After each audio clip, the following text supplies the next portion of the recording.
உடல் எடையை குறைக்கணும் அப்படின்னு நினைக்கிற நிறைய பேரு, பணம் நிறைய வச்சிருக்க சில பேரு அறுவை சிகிச்சை மூலமா தங்களோட உடல் எடையை குறைக்கிறாங்க.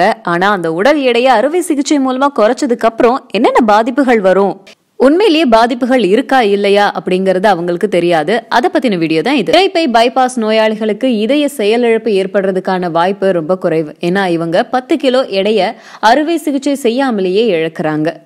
இரைப்பை பைபாஸ் அறுவை சிகிச்சை செய்து கொண்ட 25,805 பேர்கிட்டமும் உணவு மூலமா உடல் எடையை குறைத்த 13,701 பேர்கிட்டையும் ஆய்வு நடத்தினாங்க.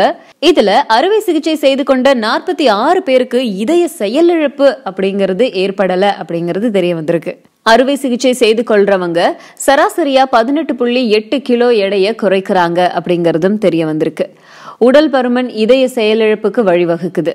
மேலும் இரத்த அழுத்தம், நீரிழிவு நோய்களை ஏற்படுத்துது.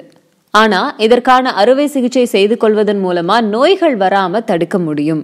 உடல் பருமனுக்கும் இதய செயலிழப்புக்கும் சம்பந்தம் இருக்கு அப்படிங்கறதால உடல் பருமன்ல எப்பவுமே அக்கறை கொள்ளணும். உடல் எடையை குறைக்கும் போது இதய நோய் ஏற்படுறது கிடையாது.